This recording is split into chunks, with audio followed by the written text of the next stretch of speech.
focus of today's class is going to be on getting away from the wall with your handstand. So there's two really important components of that. And the first is learning how to bail, okay? Being comfortable that if you fall over, you can get out safely. And the second is learning how to balance. So we're going to look at those two concepts in our class today. We're going to start with a fun game to warm up. I'm just doing this kneeling down because I will hit my ceiling if I stand up, but you can do this standing up. Basically, you're going to take a stick and you're going to try and balance it on either the center of your hand or one finger. The key point is look at the top of the stick and try and move the top, try and make the top of the stick move as little as possible, okay? And you're going to do that by moving your hand. And at first it might be, you might make big movements, it might fall over, but the better you get, the more stable you'll be able to keep the stick.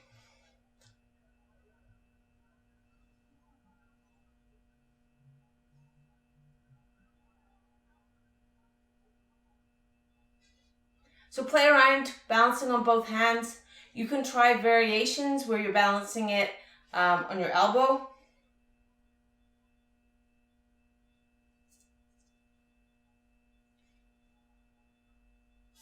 Okay, shoulder, you can balance it anywhere you want. Just play around for about 5 minutes with different balancing drills. Next part of our warm-up, we're just going to warm up our shoulders with some arm swings. So we're going to stand with our left leg in front and just start gently swinging your right arm. Now this is, this cueing for this I got from Tom Wexler, and it's just to imagine your hand is a ball and your arm is string. So it's just, this is nice and loose, and you're just reaching up as high as you can, slowly making a bigger swing with your arm. Okay, notice my ribs are staying down.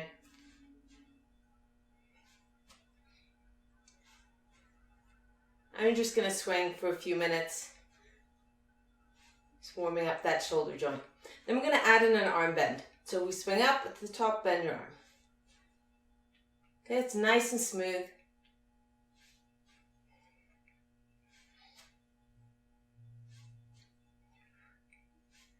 And then we're going to add an arm bend at the back. So bend at the top, bend at the back.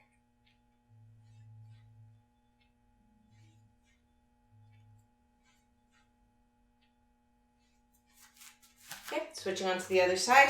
So right leg in front, just starting small. Again, arm is made of string, your hand's a ball on the end. Okay, you're just swinging it up and down nice and smoothly, building it up, going a little higher as your shoulder joint warms up.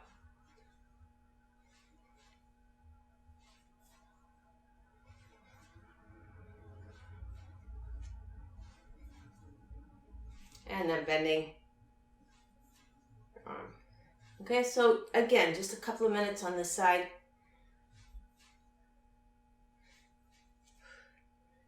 I find this is a great way just to really get your shoulder ready for whatever it is you want to do.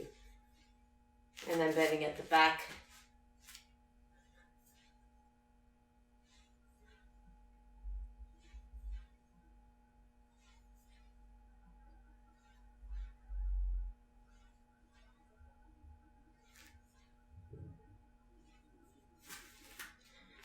Checking that out. I'm going to do a few hip circles. So legs apart, hands in your hips. And just make some nice big circles. Think about your head staying where it is. Okay, and your hips drawing a circle on the floor. Okay, the other way to do this is to have your head, your whole body moving around. But here we just want the head to stay put and really moving the hips in the other direction.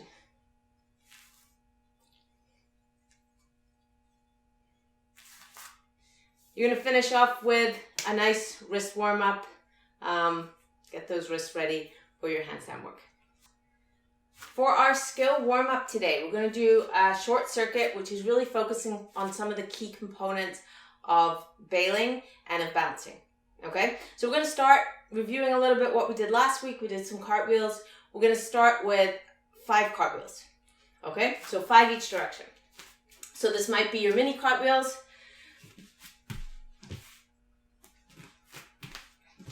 Okay, might be your full cartwheels.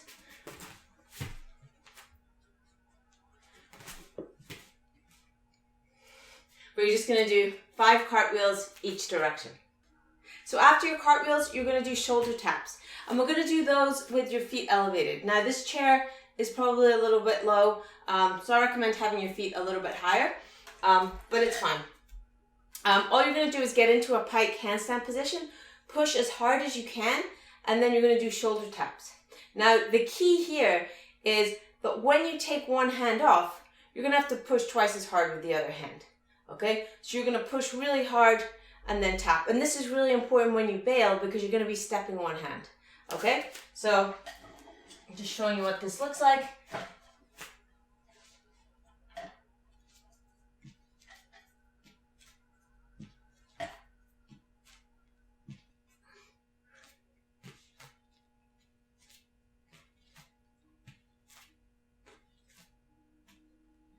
The final exercise in this mini circuit is going to be finger push-ups. So for this one, you're going to start on your hands and knees.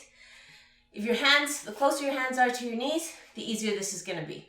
Okay, so shoulders directly above your hands, and all you're going to do is push from here up onto your first knuckles.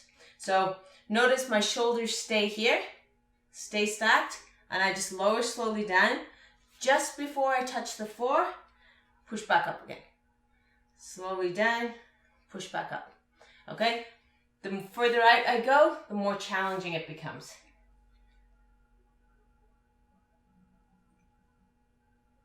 And if you're feeling like a badass,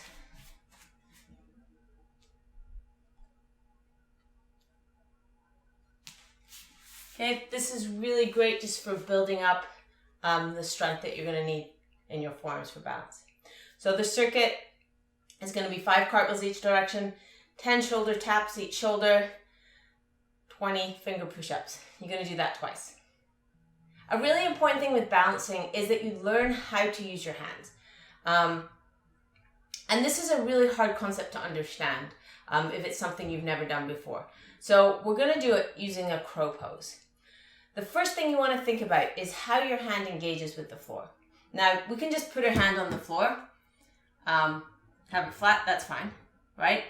But we can get better support with our hand if we really focus on how we're engaging our hand with the floor, okay? If I think about taking my knuckles and really making sure there's contact, okay? So my knuckles eat where my calluses are in my hand, okay? If I really make sure there's contact there.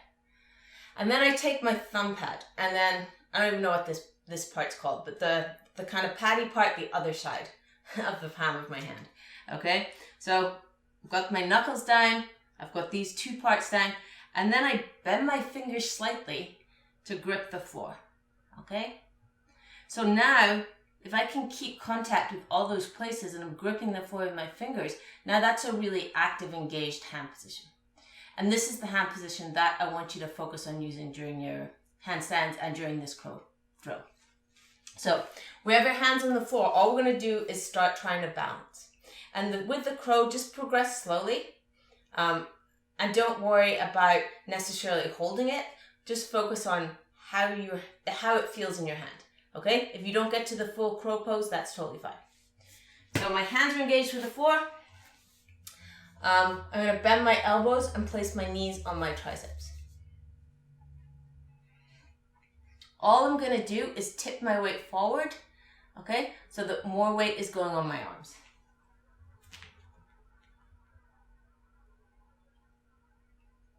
And then slowly you can progress to lifting one leg up.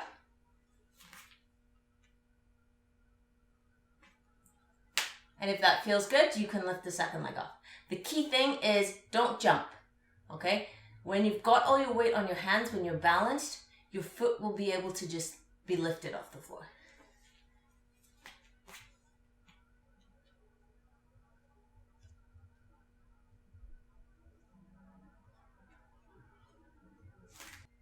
Now, if you're comfortable with the crow pose, you can try doing a crow lower to headstand.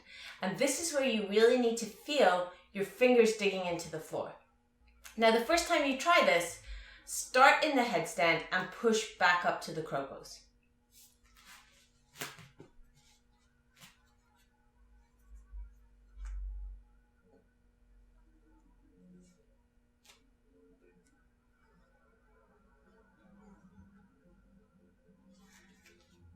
Then you can try to slowly lower down.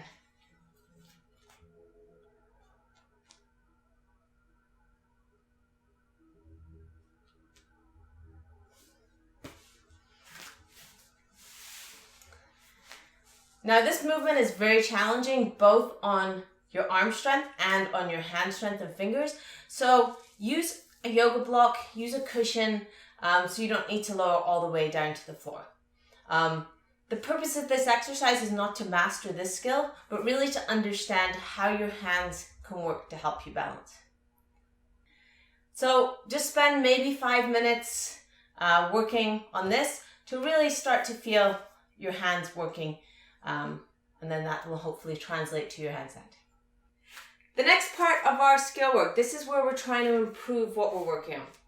And there's going to be 3 options here. Now, for those people who are comfortable bailing, are comfortable kicking up and finding balance, your job is to kick up, find balance, and then try and make your movements as small as possible. Okay, same as we were doing with the stick when we were balancing the stick. Try and make the movements in your handstand as small as possible. Okay? So that's for the people who are comfortable bailing and able to find balance. For those of you who are comfortable bailing but are still struggling to consistently find balance, what I want you to do is work on the split leg kick up. And as you do the split leg kick up, you're only going to try and find balance on every 3rd attempt. Okay? So the first 2 attempts are just kicking up, trying to feel, what does balance feel like? Where is my balance? Okay? So you do that for the first 2 attempts. The 3rd one, you're going to kick up and try and hold it.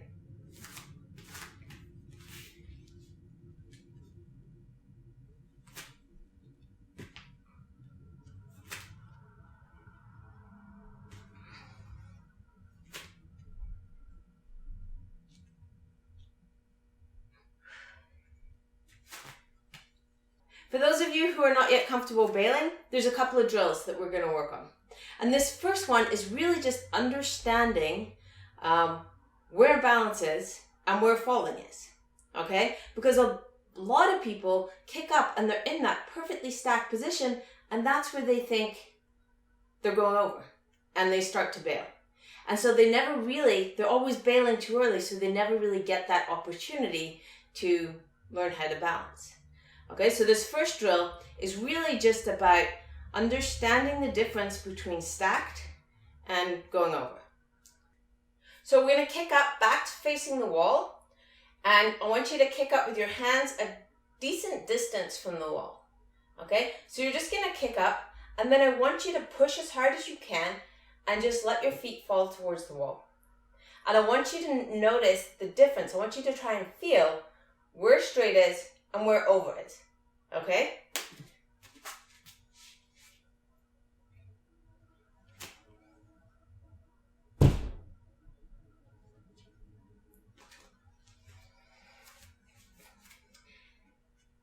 And for these ones, it's not about placing your feet gently on the wall. Okay? You might kick the wall.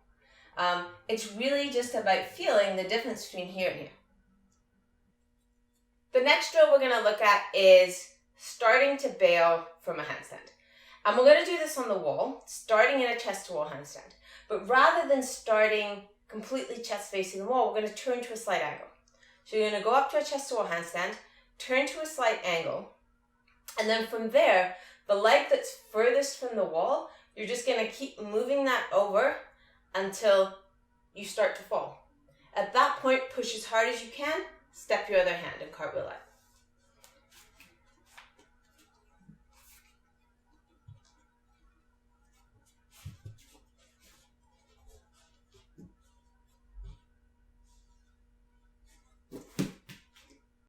So for that part of your workout, you're just going to spend about 5 to 10 minutes working on improving that skill. Then you're going to spend another 5 minutes, okay, working on something that's just interesting to you. So if you were working the bailing, and you're like, you want to go back and start working some balance drills, chest to wall, some of the movements that we've done other weeks, this is just free time to really think about, what do I want to work on? Okay, and it doesn't have to be what you think you should work on, okay? It's really just, what do I feel like doing? So you're just going to play for about 5 minutes. The final thing we're going to do for our endurance, always got to get that endurance in, is non-stop kick-ups. Now, for this one, you're going to set a timer, okay, for 3 minutes, and you're just going to kick up non-stop, okay? If you kick up and hold the handstand, you can stay there as long as you can. But as soon as you come down, you're going to kick back up again. Now, for those of you who are just starting to understand bailing, this can be a really great way just to fall lots of times, okay? To practice that skill, and as you're getting tired, you're not thinking quite as much. So you're just setting a timer for 3 minutes, non-stop kick-ups. As soon as you come down, kick back up.